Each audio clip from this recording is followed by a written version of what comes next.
Senor Mr. Artur Menezes. Well, Hola. that's all the words I know in Spanish or Portuguese, but also Portuguese. Spanish. Also Spanish, yeah. Hola, yeah. this month, on the 8th of August, you started your tour in Ethiopia, yeah? Yeah. And you found some time for swing, the festival that is going on this weekend, 3 days free for everybody. Yeah. Did you knew anything about swing, about the festival, or? Yeah, I heard about the festival before because Chris, was it Chris or Chris? Chris. Chris? He's a good friend of us, yeah? Yeah, we've been in touch for a while. I don't remember if I contacted him or if he contacted me, but we've been in touch for a while, and then finally we made it happen. So I heard about the festival, yes, definitely. So I can say, welcome in Belgium. Thank you We so are much. just a small country, but we love music very much, and we have a lot of festivals in Belgium. Nice. Yeah. Okay, let's start with the beginning.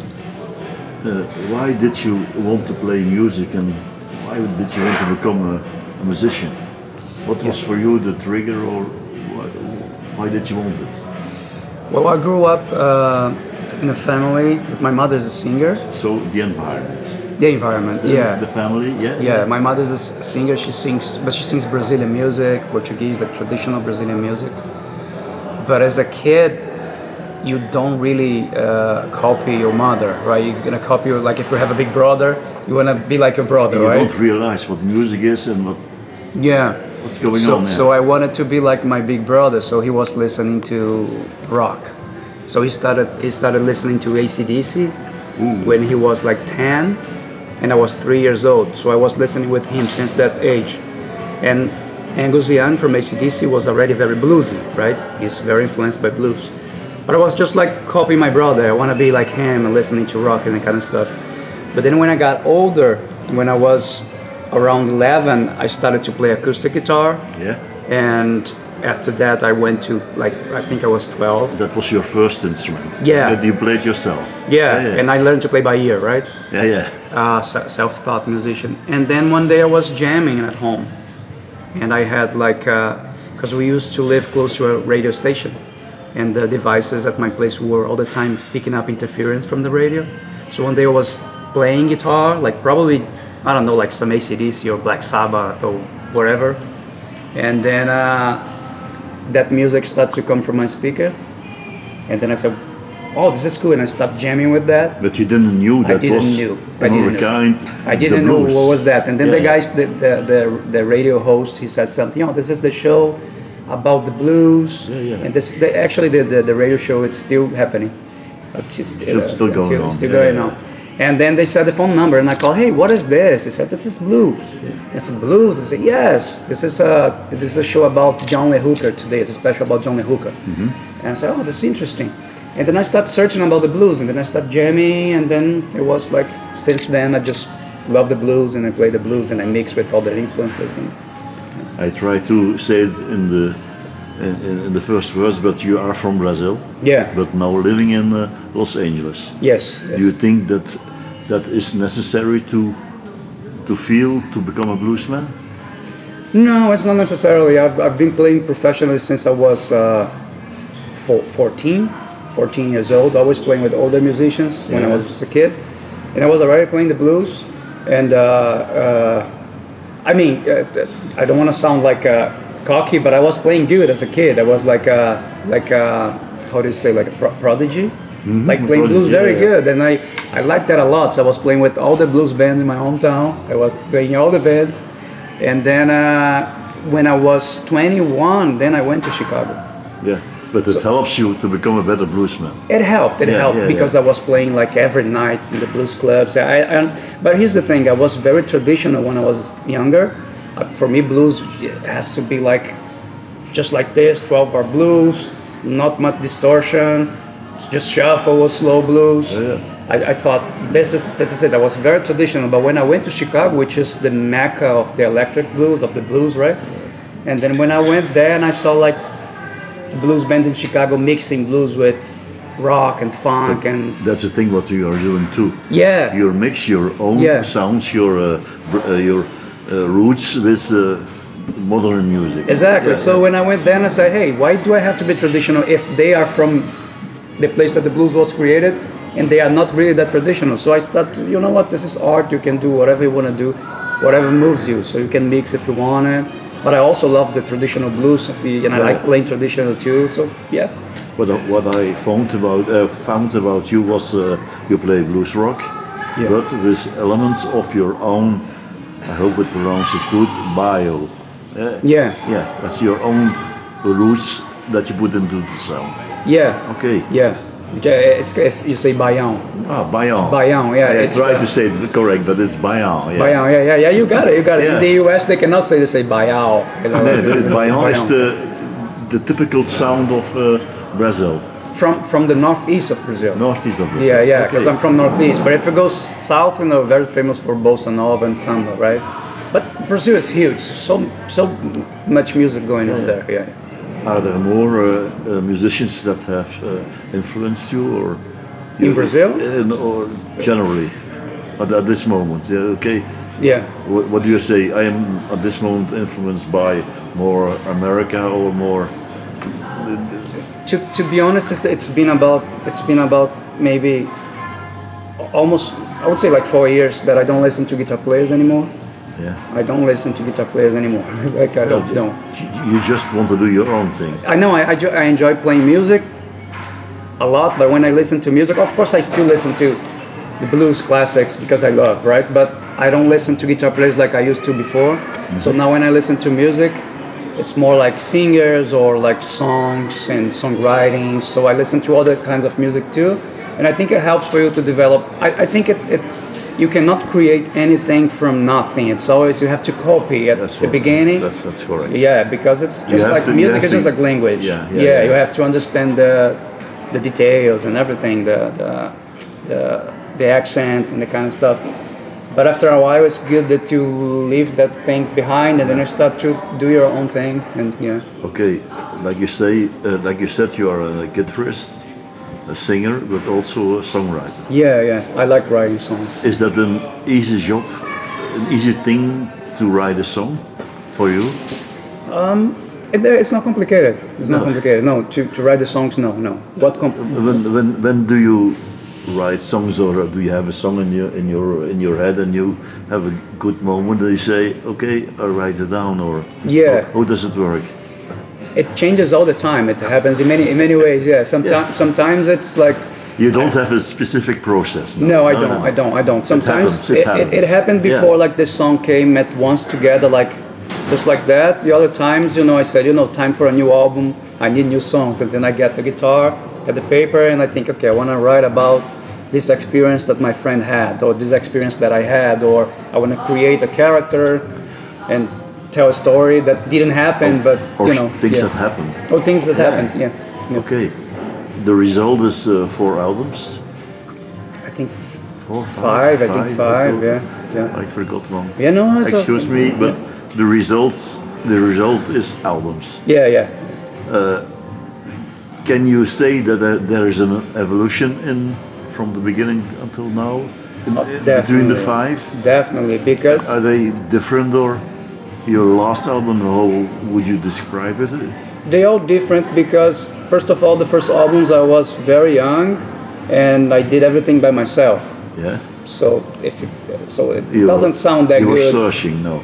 Yeah, I was just a kid, so I didn't have someone to mix in the album, someone to. Yeah, so I was like doing everything by myself, right? Yeah. So each album is like an evolution. Yeah, the last one from 2020, which is a great album, but I just finished because I had to finish, because the pandemic started in the middle of the album, and it was getting too late, and I thought, if I don't release this album right now, I'm never gonna release, because you get tired of the songs, right? So I sang the songs during the pandemic. But anyway, I released it. But I'm gonna release something soon because I got signed by a bigger label. Yeah. You were satisfied about your last album, yeah? Yeah. Sounds good. You don't say because that song, or I must go. No. It could be better, but it's just because I had to finish, and it was during the pandemic, so it was kind of weird going to the studio and everyone with masks. Like and everybody waiting and. hoping that. And everybody dealing with Yeah. with stress and anxiety. So. What I must say also is that you have played on the Eric Clapton's Crossroads. Yeah, That means that you got recognition. yeah. I think it's necessary for a musician, for everybody. Yeah. How Yeah. far will you go, or are there still things that you want to do? Oh yeah, always, always. Yeah. I just want to keep touring more often. I don't have this wish of being super famous, superstar. If that happens, why not? Because that brings, makes life easier in terms of financial and that kind of stuff. But, So after Corona, you have a lot of plans. yeah. But for me, I just want to keep performing. I just like playing live. That's what I love doing. Yeah. The Blues Cruise. Yeah, I've been to the Blues Cruise Oh, yeah, before. the- Yeah. But I wasn't. I just jammed. I wasn't really performing. Yeah. Oh, yeah. Which one you mentioned? Because Or, there's, I don't know. there's the Joe Bonamassa one, and there's Oh, yeah, another yeah. one which is the. I forgot the name of the. This one is well known. Yeah. Where do you want to be in, let's say, 10 or 20 years? Do you have a plan in your head that you say, I want to go, I want to go that direction, I want to be there in 10 years as, I want to be living in Europe, definitely. yeah? Yeah. Yeah, that's for real. You're not afraid as a young man, at this moment we have problems in Ukraine, we have Yeah, problems yeah. with the Russian people, we have Yeah. problems with money. It's not a good time, I call I it. think it's also not a good time in Brazil. I think it's not. I think it's happening in the whole world. Like Yeah. a lot of weird things going on. Yeah. Before I ask you my last questions for the show in Swing, who is with you on stage? You're not alone, I think. Yeah. Who's playing with you? So we're Can playing. you tell something about the band? And, Of course. So who's playing the bass with me? It's Poliana. Poliana, she's also from Brazil, but she lives in the U.S. the too. nice lady? Yeah, yeah. I think you know her. Yeah. She's awesome. She plays, like I mentioned to you She's guys. the bass player. Yeah, she plays with some big famous people in the US Normally you too. need a drummer and you need And the something, drummer. maybe So something. I started playing trio again. I used to play in trio when I was younger, but now I'm back playing trio again. The drummer's gonna be, he's from here, from Belgium. He's gonna be doing the entire tour Oei. with me. His name is Samuel Rafalovic. Okay, maybe when we see him. Yeah. Never heard of him. Yeah, great problem. drummer. We just had one rehearsal and played yesterday in France, and he was killer. Played everything perfect. It's really good. Okay, I wonder always because when somebody has to do a show, the set list. You say what you're going to play? You want me to say now? I mean, No, I don't want to know, but you're doing a set list. Yeah. You're the boss of the set list. Yeah. I always do a set list. yeah. You write down before the show what you're doing. When I don't forget, like I did yesterday. Oh, Because we were traveling like crazy, and the jet lag, and it's I it understand. messes Yeah. with you. But I always I have a set list that I usually prepare based on what I think the audience, because here's the thing. There in France, the Nico is he sings at the Blues Bones. He's a great singer. We know Nico very good. He's doing he's the booking agent for me here in Europe, and he said that somebody said, in France they expecting more like a traditional blues, but he said don't change your sound because that's who you are, but just letting you know. And I said, you know what, I'm gonna start more easy, and then I'll start building, right? So when I start playing the heavier songs, that's when the crowd, they went crazy. So they love it. But what if they don't get crazy? Then you have a problem. Then you have to change your set list, or you have to do something else. And I could change it. I just keep doing because that's who I am. I'm not gonna change who I am, right? But for example, Nico told me that for here I could start a little bit more heavier. But when I say heavy, it's not like rock. It's like a blues more up energy, right? maybe you should play some of the Blues Bones. Why not? But yeah. But I have like the set list, but I change on spot. Yeah. Because I read the audience, and if people start dancing, and I say, let's keep them dancing. Not gonna change put like it. a slow, easy song right now. Yeah. Okay, I have a last question. Yeah. Artur, did you learn something about yourself by being a musician? I know you're young, but Yeah. can you say I learned something about myself by performing, writing songs? Yeah, what I learned about myself being a musician, it's when you do something real and from your heart, people appreciate that. So when you are a genuine artist and you're doing things because you believe and you're doing by yourself, because it's kind of selfish, but when you are an artist, you're not really playing for others, you're doing what you love. And we're happy that people they like. So I think that when you are doing something that you believe, people see that, the audience they see that. But if you like do something for the money or for being famous, They feel it. they also feel it that they can see, oh, that guy, you know what, I mean, it's fake, you know. So yeah. What's the next step of the next show after Swing? Portugal. Portugal. Yeah, To Portugal. Yeah. Then the temperature is going up again. Yeah. Okay, Yeah. Mr. Artur Menezes, thank you for your time. Thank you so much, appreciate it. I always call it our roots time because we are from roots time. Yeah. The interview will be on our site, so don't worry. And thank you again for your music. Thank you so much, appreciate it. Thank you.